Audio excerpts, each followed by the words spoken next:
Bismillahirrahmanirrahim. Assalamualaikum warahmatullahi wabarakatuh. Waalaikumsalam warahmatullahi wabarakatuh. Alhamdulillahilladzi wakafa.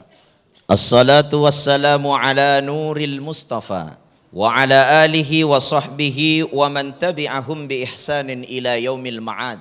Allahumma salli wa sallim wa karrim ala sayyidina wa maulana Muhammadin khatamil anbiya'i wal mursalin, amma ba'du.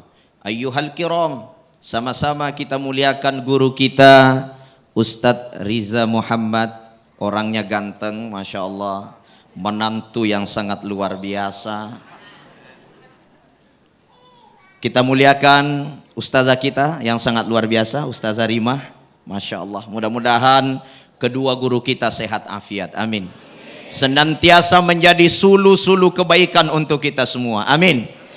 Bapak Ibu yang hadir, pemirsa Damai Indonesia ku TV One dimanapun berada, semuanya dalam keadaan sehat walafiat, amin. Yang udah menjadi mertua, semoga menjadi mertua yang baik, amin. Yang udah menjadi menantu, semoga menjadi menantu yang baik, amin. Bu, mau punya menantu yang baik? Bapak-bapak mau punya menantu yang baik? Ya, adik-adik mau punya mertua yang baik? Ya, nih, yang belum menikah mau punya mertua yang baik?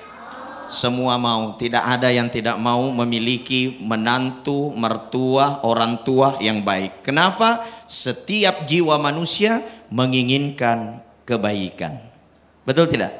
Nah, Bapak Ibu dimuliakan Allah, kalau kita ingin memiliki kehidupan yang senantiasa menuju kepada kebaikan, maka inti untuk mendapatkan itu kita harus menjadi orang baik dulu. Hal jazaul ihsan illal ihsan. Tidak ada balasan kebaikan kecuali hanya kebaikan. Jadi kalau mau punya menantu yang baik, menjadilah mertua yang baik.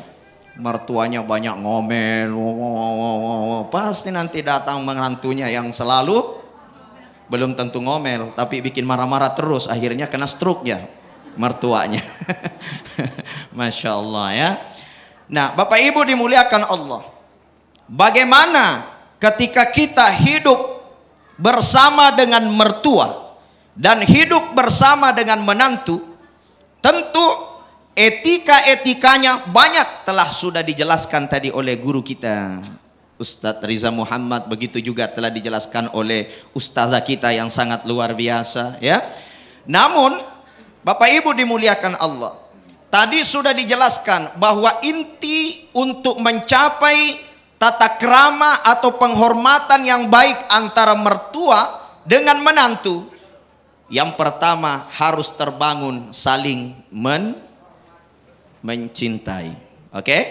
Kita harus membangun saling mencintai. Mertua mencintai menantunya seperti dia mencintai anaknya sendiri, begitu juga menantu mencintai mertuanya seperti mencintai orang tuanya sendiri. Jadi di sini cintanya bukan universal. Halo. Cintanya tidak universal, tidak secara umum. Seorang mertua mencintai menantu, seorang menantu mencintai mertua, itu cintanya kata ulama harus tawazun bil walidaini wal hammatain. Dia harus mencintai orang tuanya seperti mencintai mencintai mertuanya. Dia harus mencintai mertuanya seimbang ia mencintai mertuanya, seimbang, tawazun. Ya, jangan hanya asal cinta. Betul tidak?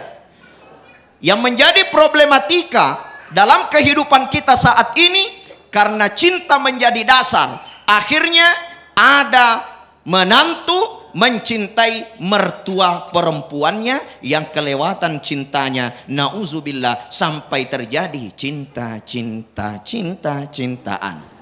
Naudzubillah, banyak terjadi. Betul tidak? Karena mertuanya masih muda, naudzubillah. Mungkin mertuanya, apalagi kalau di dalam rumah tangga mertuanya mungkin sudah menjanda, mertua laki-lakinya udah meninggal. Lalu dengan dasar saya mencintai mertuaku. Ini bisa fatal. Maka di situ dikatakan cinta antara menantu dengan mertua itu harus terjadi korelasi tentang hubungan tawazun. Apa itu tawazun? Ada keseimbangan seperti kecintaan kita kepada orang tua, bukan dengan kecintaan hawa nafsu. Bisa dipaham? Yang kedua, di dalam rumah tangga pasti terhubung dua kelompok keluarga. Wa min ayatihi an khalaqalakum min anfusikum azwaja. Salah satu tanda kekuasaan Allah menciptakan kita ini berpasang-pasangan. Dipasangkan antara laki-laki dengan perempuan, perempuan dengan laki-laki, bukan hanya dipasangkan hanya suami istri, tapi dipasangkan antara keluarga suami dengan keluarga istri, antara keluarga orang tua dengan keluarga mertua. Betul tidak? Maka memasangkan dua keluarga ini terjadi pasangan, maka harus ada akhlak yang terjaga, termasuk bagaimana saling mengunjungi. Ya. Bukan hanya sekadar saling mengunjungi, kalau umpamanya tidak satu rumah seperti yang dikatakan tadi pondok mertua indah. Saling mengunjungi itu penting, tapi ketika kita berkunjung kepada rumah mertua, jangan lupa bawa oleh-oleh. Itu penting. Bawa oleh-oleh. Jadi kalau umpamanya kita datang ke rumah mertua bawa oleh-oleh, mertua juga jangan sok cuek sama menantu. Kalau bawa oleh-oleh langsung disambut, datang menantu saya, berat dia angkat, langsung kita sambut. Langsung, terima kasih wahai menantuku. Kan enak. Menantu bilang, apa terima kasih, di situ dongkrak mobil. Ya, tahu dongkrak mobil ya? Jamaah dimuliakan Allah. Yang penting intinya adalah saling menghargai, saling menghormati. Atas dasar apa? Atas dasar cinta karena Allah. Bisa dipaham? Terakhir, dalam rumah tangga pasti banyak problemnya, pasti banyak masalahnya. Tapi semua itu bisa diselesaikan apabila kita saling mengerti. Jadi bukan hanya sekedar cinta, tapi harus saling mengerti. Istri mengerti suami, suami mengerti istri, menantu mengerti mertuanya, mertua mengerti menantunya. Bagaimana ciri ciri menantu yang mengerti mertuanya? Kalau ada mertua yang banyak utangnya, maka menantu harus hadir melunasi utang mertuanya. Artinya apa? Itulah gunanya menantu. Makanya cari menantu yang bisa mengerti mertua. Betul? Ya, semoga kita semua dapat menantu-menantu pengertian. Kita semua menjadi mertua-mertua pengertian. Amin. Bukan mertua yang suka ngomel, bukan menantu yang kata orang Bugis kutu. Ada yang tahu kutu? Kutu itu artinya orangnya malas bangun, malas mandi, pokoknya tidak ada dia kerja, tinggal di rumah mertua. Ini namanya menantu bikin naik tensi darah. Mudah-mudahan kita semua dapat menantu yang baik. Amin ya Rabbal. Amin, amin ya Rabbal alamin. Terima kasih Ustaz Malambo. Ini menantu yang tidak kita harap-harapkan tentunya ya. Bawanya tidur aja, apalagi membawa hutang. Nauzubillah summa nauzubillah.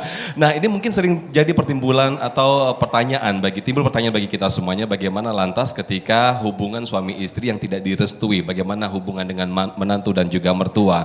Lantas bagaimana ketika seorang suami harus berada di tengah-tengah ketika harus memihak antara istri, ibu ataupun mertua. Bagaimana sikapnya? Nanti akan menjadi pembahasan yang menarik di sesi tanya jawab. Kami persilahkan kepada para jamu untuk mempersiapkan pertanyaan-pertanyaan terbaiknya. Tetaplah bersama kami dalam Damai Indonesiaku.